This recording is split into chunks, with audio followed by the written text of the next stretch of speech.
1절로 11절까지 말씀입니다.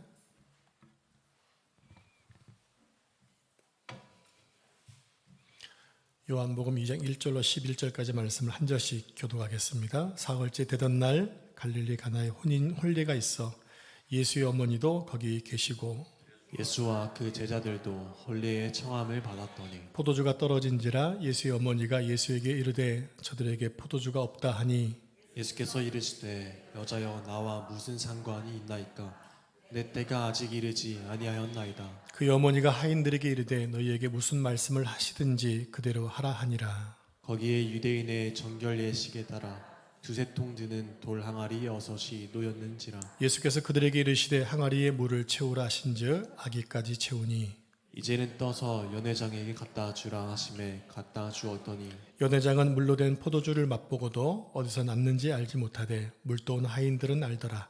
연회장이 신랑을 불러 말하되 사람마다 먼저 좋은 포도주를 내고 취한 후에 낮은 것을 내거늘 그들은 지금까지 좋은 포도주를 두었도다 하니라. 같이 읽겠습니다. 예수께서 이 첫 표적을 갈릴리 가나에서 행하여 그의 영광을 나타내심에 제자들이 그를 믿으니라.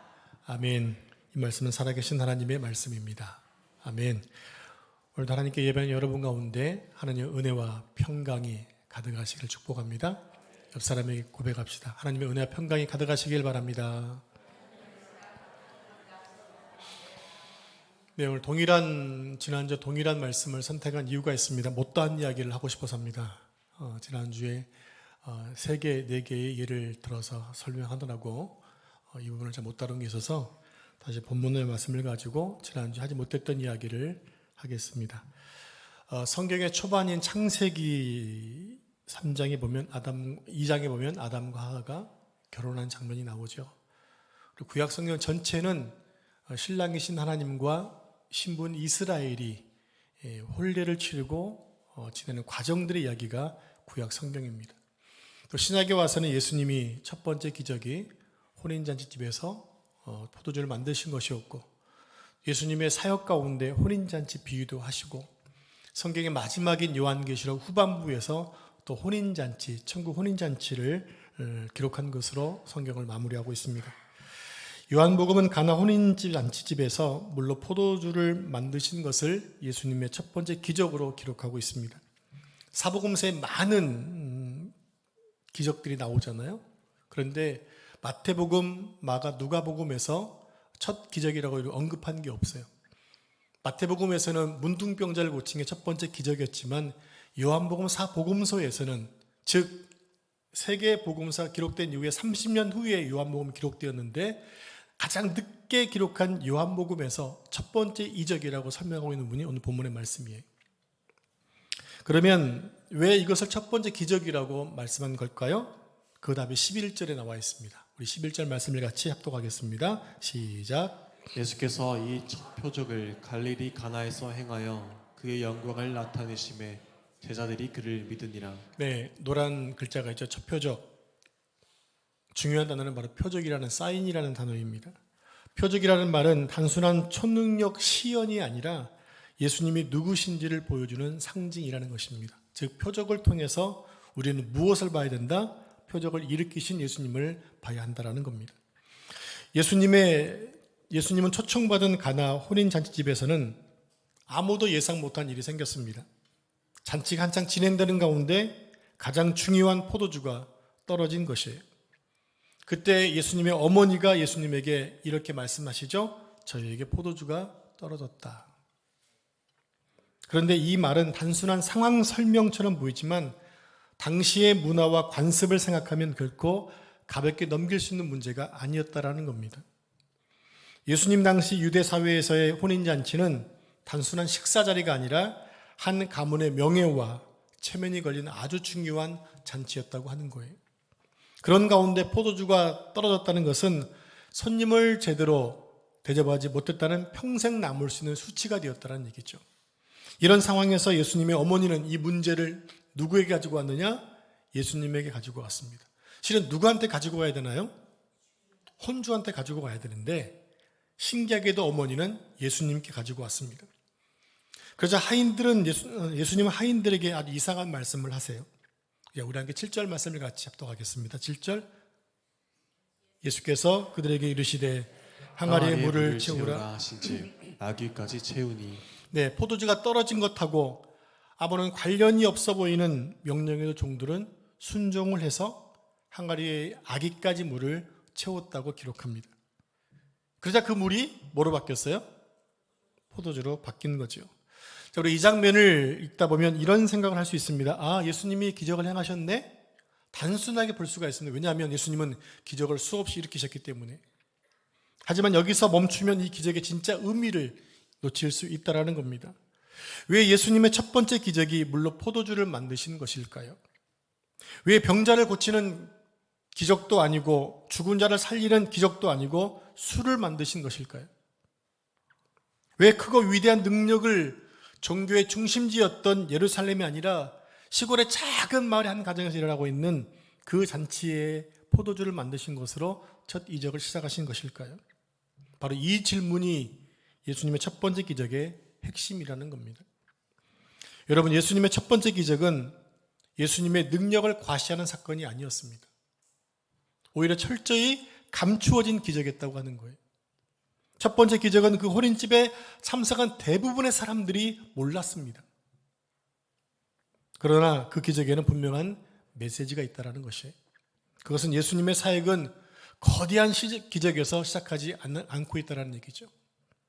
어떻게 보면 가장 소박하게, 그럼에도 인생의 정말 중요한 부분을 타치하고 있다는 얘기입니다. 뭐냐면 인간의 결핍을 채워줬다고 하는 거예요. 사건 당사자에게는 절망할 수밖에 없는 위기의 자리에서 예수님이 기적을 일으켜 주셨습니다. 포도주가 떨어진 것은 단순한 사건이 아니라 인간의 결핍된 현 상태를 상징하는 것입니다. 겉으로는 마냥 즐겁고 아무런 문제가 없어 보이지만 안에는 이미 비어있는 상태, 안에는 아직도 많은 결핍이 있는 상태를 지금 우리가 보고 있다는 거죠. 여러분, 겉으로는 아무런 문제가 없어 보이지만 조금만 안으로 들어가 보면 수많은 결핍 속에 고민하고 있는 모습들이 우리의 가운데 많이 있다고 하는 것입니다. 다만 겉으로 드러내지 않고 표현하지 않을 뿐이에요.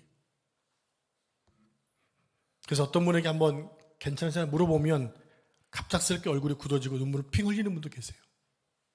우리가 보기에는 아무런 문제가 없어 보였는데 그분은 이미 많은 문제를 겪고 있는 거죠. 여러분, 지금 혼인잔치집에서 가장 중요한 포도주가 떨어졌습니다. 그래서 아주 심각한 상황에 처해진 것입니다. 그렇다면 지금 여러분의 가정과 여러분 삶에는 무엇이 부족하신가요? 부족한 게 없으면 좋겠지만 부족한 게 있을 겁니다. 한번 곰곰이 생각해 보시기 바랍니다. 무엇이 부족한가? 지금 내 삶에 그리고 우리 가정에 결핍된 것이 무엇인가? 이 질문을 가지고 우리 시몬 장로님들과 성경 공부를 한 적이 있습니다. 올해 당연 장로님들과 수요 예배 후에 예수꾼 만들기 지금 성경 공부를 하고 있거든요. 두 번째 과에서 마침 오늘 본문을 가지고 공부하던 중에 이런 질문이 있었어요. 오늘 당신의 집에는 무엇이 모자랍니까? 장로님 가정에 무엇이 모자랍니까? 라는 질문을 던지는 겁니다. 그 답을 쓰기 위해 곰곰이 생각하는 가운데 우리 집에는, 내 집에는 지금 무엇이 부족한가? 라고 셌을 때 가정 예배가 부족하다는 것을 느꼈어요. 무엇이 부족하다고요? 네, 가정 예배가 부족하다는 것을 성령께서 깨닫게 해주신 거예요. 또 그게 평소에 제게 많이 아쉬웠던 부분이기도 합니다. 저희 가정은 목회자 가정이다 보니까 자녀들과 가정 예배 드리는 것이 별로 어렵지 않았습니다. 그래서 아이들이 중고등학교 때까지만 하더라도 일주일에 서너 번씩 예배를 드렸던 걸로 기억을 합니다. 그런데 아이들이 고등학생이 되고 또 성장해서 바빠지다 보니까 가정 예배가 쉽지 않더라는 거죠. 이건 남새 와서 한 달에 그래도 최소한 몇 번씩 예배를 드렸던 것 같은데 이제 다 성장해서 애들이 한 주간 지내는 것이 다 각자 흩어져 있다 보니까 가정 예배 드리는 게 너무 어렵더라는 거예요. 물리적으로 그것이 안 됐던 겁니다. 아내와 저는 어릴 적부터 가정 예배를 드렸던 그런 경험이 있습니다.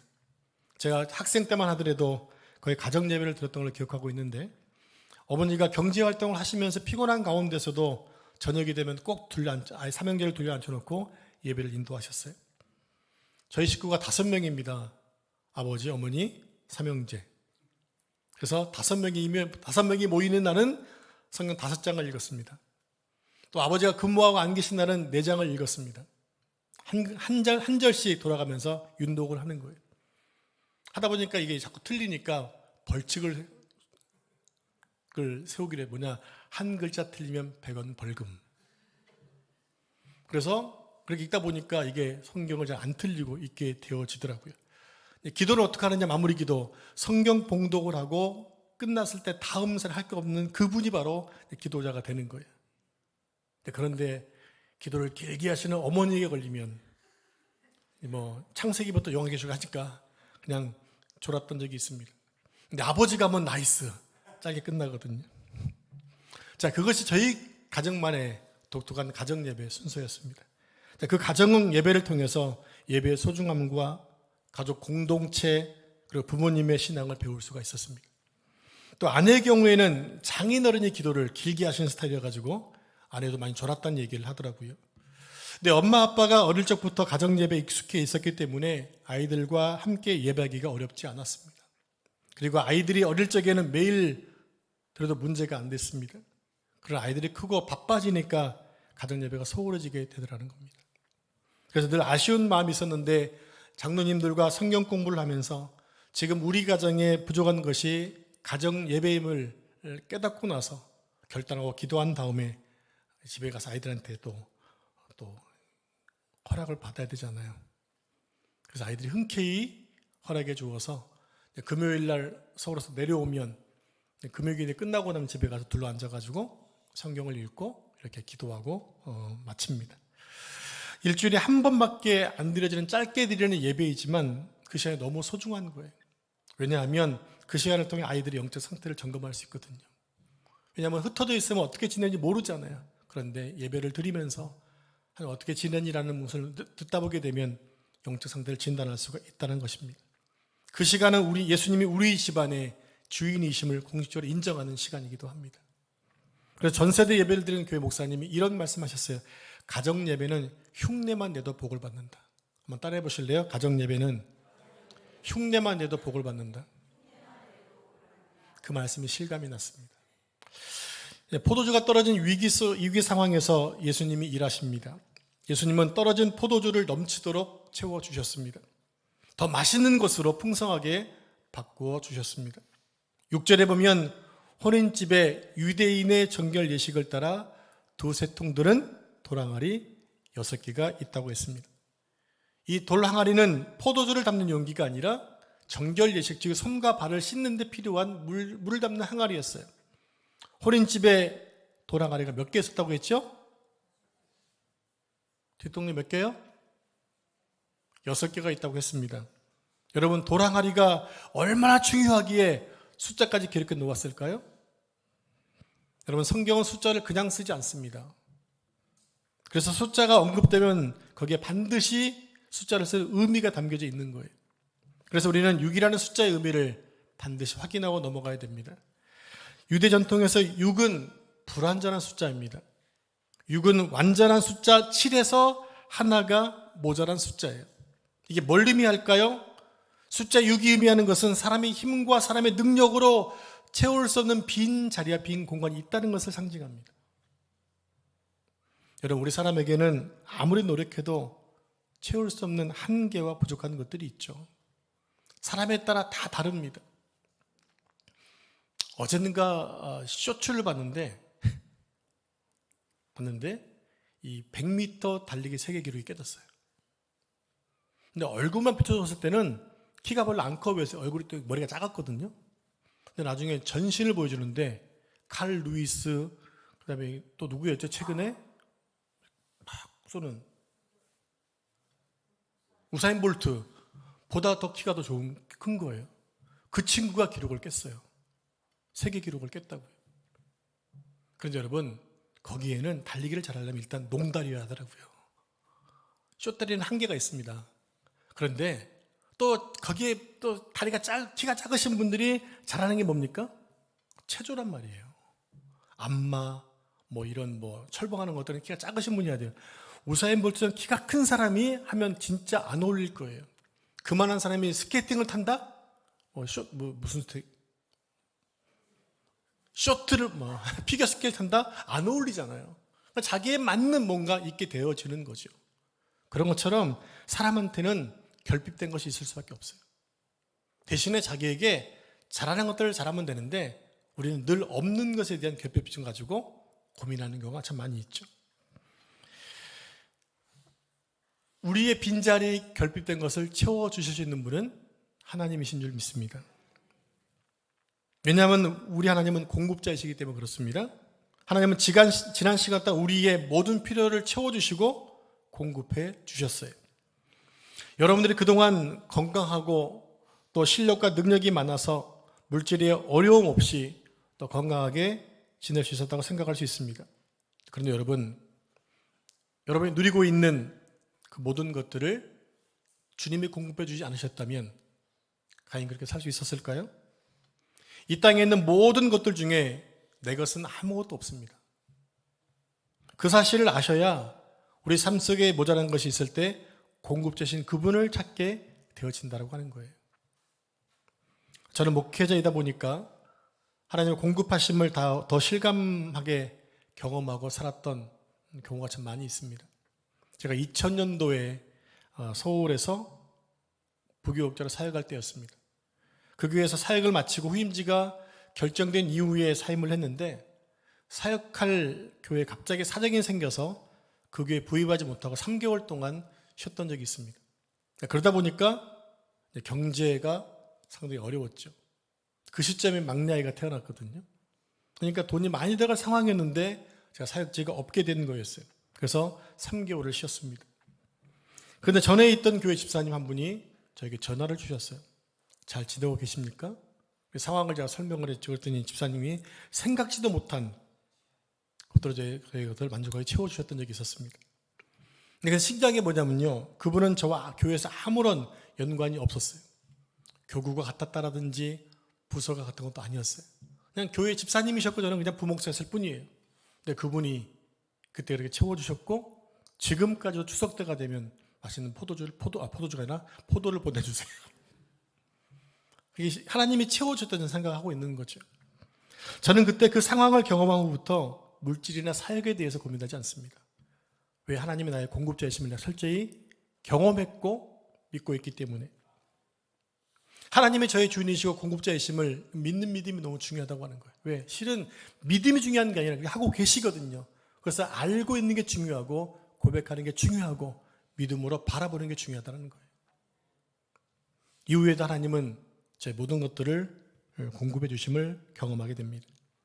그래서 사역지가 없어 놀 때도 자유롭게 푹 쉬었던 적이 있었어요. 수원 보배론 교회 부임하기까지 5개월 동안 제가 쉬었거든요. 아내와 자식들은 되게 미안하지만 길이 안 열리는데 어떡하겠어요. 불러주는 곳이 없는데. 갈 곳은 많은데 불러주는 곳이 없으면 갈 데가 없잖아요. 그런데 신기한 게 그 기간 동안에 못 가봤던 선교지를 다녀오게 되었고 제가 그토록 원했던 세미나를 제가 듣게 되는 그렇게 길을 열어주시더라고요. 그리고 수원 보배령교에서 14년간 너무 재밌고 신나게 사역을 했고 우리 아이들도 가장 행복했다고 그런 고백을 합니다. 그리고 하나님께서 담임 목사님과 장로님들을 감동시키셔서 이렇게 멋진 교회를 또 기념교회를 세우셨고 저를 파송하게 되어주신 거죠. 그게 하나님이 저는 공급해 주셔도 믿는 거예요. 그처럼 저희 하나님이 여러분에게 동일하게 공급해 주시는 하나님이심을 믿으시길 바랍니다. 그래서 지금 여러분에게 무엇인가 부정한 것이 있다고 한다면 하나님께 간구하셨으면 좋겠어요. 포도주가 떨어졌다고 간구하시기 바랍니다.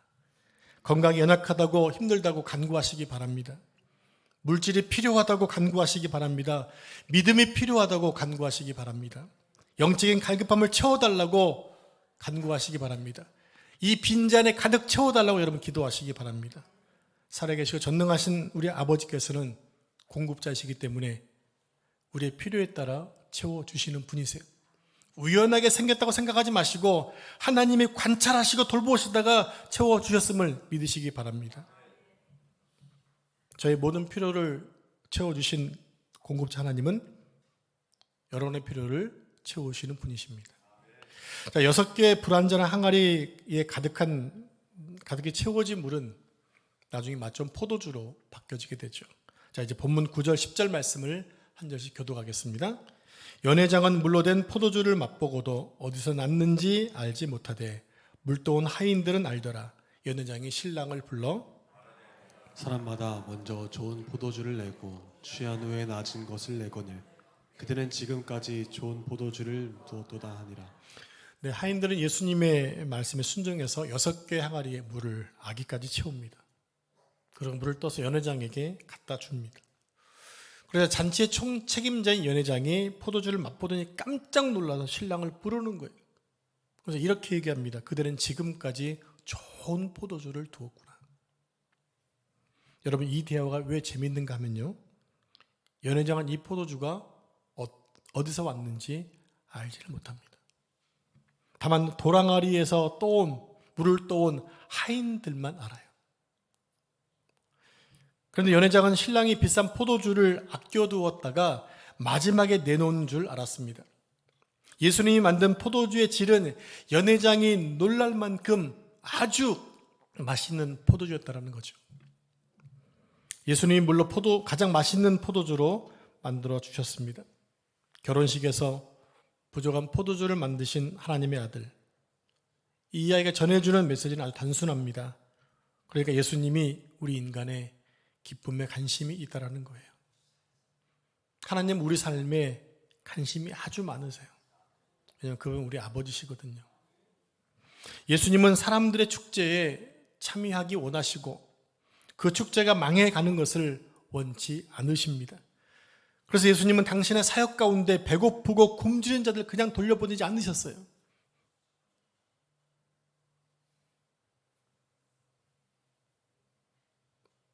다섯 개의 떡과 2마리의 물고기로 5,000명을 먹이시고 12광주를 남기셨어요. 배불리 먹이신 다음에 남기셨다고요. 그리고 아픈 자, 병자가 와도 외면치 않으시고 다 고쳐주셨어요.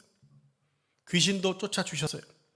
왜냐하면 하나님의 마음은 당신의 자녀들의 평안에 있기 때문입니다. 하나님의 마음은 재앙이 아니라 평안이라고 말씀하고 계시잖아요. 그러므로 매일의 삶 속에서 함께 계시는 우리 주인께 늘 간구하시기를 바랍니다. 그리고 이 첫 번째 기적이 가지고 있는 또 하나의 중요한 의미가 있습니다. 그것은 이 첫 번째 표적이 우리가 앞으로 미래에서 경험할 어린 양의 혼인잔치를 상징하고 있다는 겁니다. 그러니까 예수님의 첫 번째 기적은 나중에 천국에서 신랑이신 예수님과 혼인할 혼인잔치를 미리 열어 보여주고 있다는 거예요. 여러분, 우리가 이 땅에서 생명이 끝나면 영원한 천국에 갈 것입니다. 그때까지 우리는 예수님의 순결한 신부로서 신랑 되신 예수님 오실 때까지를 잘 준비하고 있어야 되는 거죠.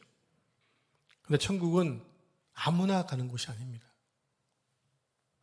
천국에 가려면 반드시 예수님을 믿어야 됩니다. 예수님이 주시는 천국 시민권을 받으셔야 됩니다. 누가 뭐래도 지금 미국은 세계체 강국이죠. 그래서 많은 사람들이 미국의 영주권, 시민권을 따려고 노력하지만 쉽지 않습니다. 제 조카가 미국에서 10년째 구하고 있는데 올 초에서야 비로소 영주권을 받았어요. 미국 영주권을 받기 위해서는 힘든 면접을 통과해야 됩니다. 미국에 왜 살려고 하는지, 직업은 뭔지, 돈을 얼마나 가지고 있는지, 거기에 해당되지 않으면 다 바꾼 거예요. 마찬가지로 천국 입구 심사를 위해 하나님의 자격 심사를 물으신다면 어떤 것을 물어보실까요? 너 예수님은 영접했니? 예수님과 인격적으로 만남이 있니? 라는 것들을 물어보신다면 천국 시민권자라면 당당히 말하겠지만 그렇지 못한 자는 대답하지 못할 거예요.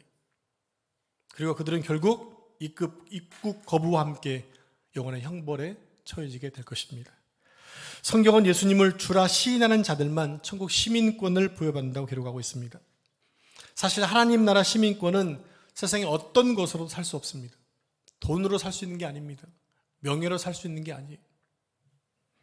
하늘의 시민권은 오직 주님의 은혜로 예수님을 믿어야만 가능하기 때문입니다. 그리고 주님의 구원을 받은 우리는 천국 갈 때까지 이 땅에 사는 동안 천국의 기쁨을, 결혼식과 같은 축제의 삶을 매일매일 누려야 하는 거예요.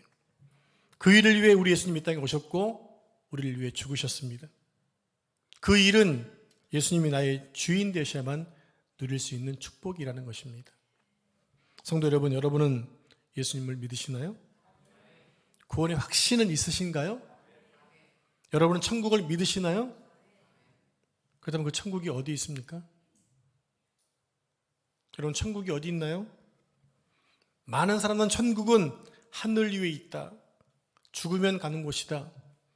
어떤 주일 학생이 얘기했대. 선생님이 물었어요. 천국은 어떻게 가니? 그때 한 아이가 죽어야만 갑니다. 그랬던 얘기가 기억이 납니다. 근데 죽으면 가는 곳이다 이렇게 알고 있다는 얘기죠. 물론 틀린 답은 아닙니다. 우리가 이 땅에서 생명이 끝나면 천국에서 하나님과 영원히 살 것입니다. 그래서 우리가 곰곰이 생각해 볼 것이 있어요. 천국은 꼭 죽어야만 가는 나라일까? 성경은 그렇게 얘기하고 있지 않다라는 거죠. 여러분, 대부분의 사람들이 천국은 죽어야만 가는 곳이라는 구조 안에 갇혀 있습니다. 그런데 우리가 이 구조 안에 갇혀 있으면 신앙은 오늘 우리 현실에 아무런 힘을 부여하지 못해요. 그래서 많은 사람들이 믿음을 말하면서도 삶이 변화되지 않는 거예요. 왜? 천국은 죽어서 가는 것이니까. 그래서 이 땅에서 천국을 누리지 못하고 살고 있는 거예요.